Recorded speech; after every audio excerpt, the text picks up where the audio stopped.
This is a clip from the Advent Defense League with Dr. Roy Gain, a seriously respected scholar publishing for many years.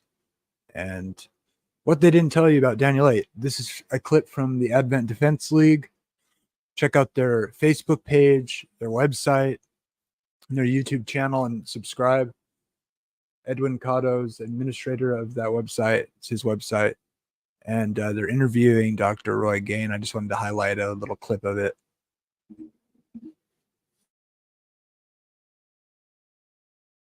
Towards Iran. And then there was Ptolemaic Egypt, which for a long time controlled Israel. So Israel was between the Ptolemies in the south and the Seleucids on the north, and they fought over it. And eventually the Seleucids took over that. And that is in Daniel chapter 11. The king of the north, the king of the south. That's what that's all about. Okay, so 4 kingdoms shall arise from his nation, but not with his power. None of them were as strong as he was. And at the latter end of their kingdom, when the transgressors have reached their limit, a king of bold face, one who understands riddles, will arise. His power will be great, not by his own power. He'll cause fearful destruction, succeed in what he does, destroy mighty men and the people who are saints. This is persecution, right? Destroying the saints, the holy ones, God's people. This is persecution. He'll make deceit prosper in his hand. In his own mind, he'll become great. Without warning, he'll destroy many. He'll even rise up against the prince of princes, but he'll be broken, but not by no human hand, meaning God will destroy him. Now, let's go back. That's the interpretation, but let's go back to verse 8. This is where the challenges come in. Verse 8. This is what the guy picked up on that I was responding to, and Desmond Ford has as well. And this is a preterist idea. All right, now the argument goes, we have Alexander the Great, who's Greek, right? Then we have the 4 Greek kingdoms. Out of one of the Greek kingdoms came a little horn. Therefore, this little horn must be Greek. Okay, that's the argument. The little horn must be Greek. And if this is then the little horn power in the chapter 7 of the book of Daniel, where you have the great lion who is representing Babylon. It's the same as the head of gold. And then you have the bear, lopsided bear, like you remember the horns of the ram are kind of lopsided. And then you have the third power is the leopard. And then the fourth power is this T-Rex monster power, okay, which is the equivalent of the little horn here. Now, what the preterists do is they say, power number 1, yes, Babylon. Power number 2, yes, Medo-Persia. We agree with him on that. But then they want to say that power number 4, which is this great monster, which has the little horn on it, has got to be, the fourth power has got to be a Greek power because of this here, because the little horn arises from a Greek power. Now, to make that a Greek power, you have to go Babylon, Persia, then Media, and then Persia. No, Media, and then Greece, sorry. Yeah, okay. Greece, yeah. Babylon, Media, sorry. Babylon, and Media, then Persia. And then Greece. That's and then Greece, yeah. Yeah, I read that in your paper, I remember. Media, Persia, Greece, with the fourth kingdom as Greece. And so that means that this now introduces Antiochus Epiphanes here.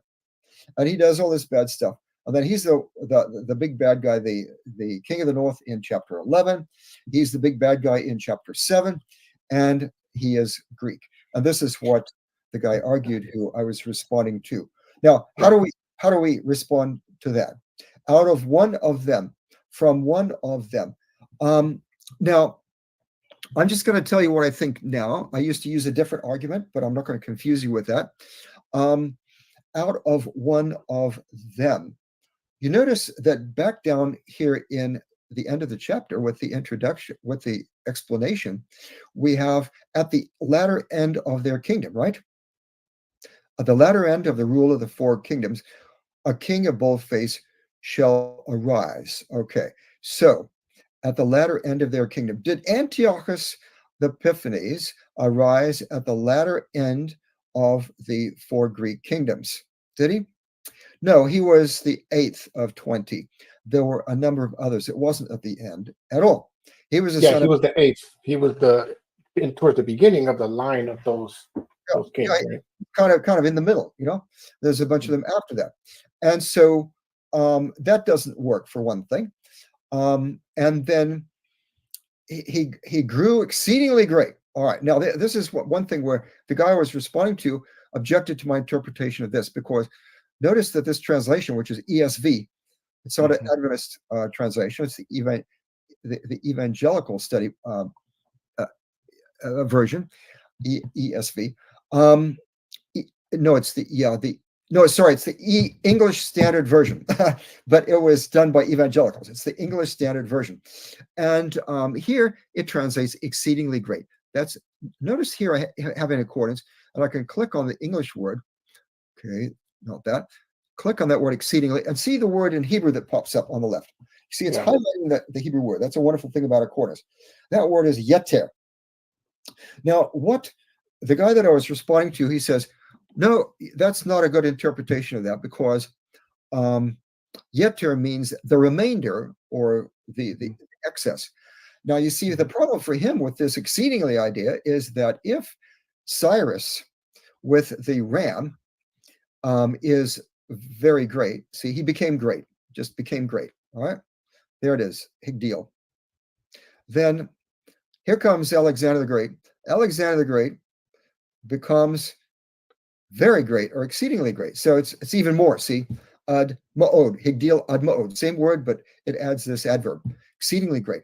But then we have here, and he higdil, or tigdal yeter. Okay, so if he is even greater than Alexander the Great or Cyrus the Great, then this could not possibly be Antiochus Epiphanes. So to get around that objection, then this person I was responding to takes issue with my interpretation of yeter. Now, if I double click on that, we can pull up a lexicon here, and yeah, I get all sorts of study tools here. But here's Hebrew and Aramaic lexicon, and I want this word yeter. Here we go. There. Okay. Well, all right. For some reason, it's pulling all that up. I'll get it here. All right, yeter. Okay, yeter. Okay, here's the rest, or what's left behind. See that? The rest of the remainder. So what he said was, this verse means that this power grew to the remainder of its power. Well, it doesn't mean that it has to be as great or greater than Cyrus and Alexander. It just means it grew to the remainder of its power. And this is Antiochus Epiphanes. All right, notice that that's not what the lexicon thinks.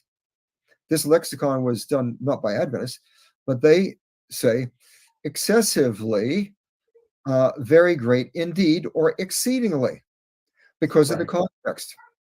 And just because the majority of the uses are here with this kind of meaning, you can't just import this meaning into there without taking the context into account. That's right. To do so is a methodological flaw that's very common, including among theologians and so on, scholars, and it's called illegitimate totality transfer. This is the term given to it by James Barr in his 1961 book called The Semantics of Biblical Language. And this illegitimate, okay, it means it's wrong. Totality means you take a word here and then you import into it the total meaning of a word from its usages in all the other places. And then you import that here, and that's what it means here. No, what he says is each instance of meaning of a word is determined by its context. Okay? Now, let me give you an example, and you will never forget what illegitimate totality transfer is if I give you this example. Okay? Maybe some of you, maybe it dates you, maybe some of you remember when you were little kids, there was a cartoon called The Flintstones. You remember The Flintstones? Anyone? I remember The Flintstones. Yeah, one of my favorites. We didn't have a TV at home, but some of my friends did, and sometimes we watched The Flintstones. All right. Now, do you remember the theme song of The Flintstones? Anyone? Flintstones. Meet the Flintstones. We'll have a, what's the next word? Gay old time. Oh, yeah. The Flintstones were homosexual. Because gay means homosexual. I see what you did there. Yeah. So that takes the total meaning of the words. We'll have a gay old time. That's the total meaning of words at a given period of time, which is now. That happens to be anachronistic, which means It doesn't Right. time period because it didn't mean that then. All right. It came to mean it later. And so, Yeah. so that is importing meaning from another context and plugging it in. Now you remember what illegitimate totalitarian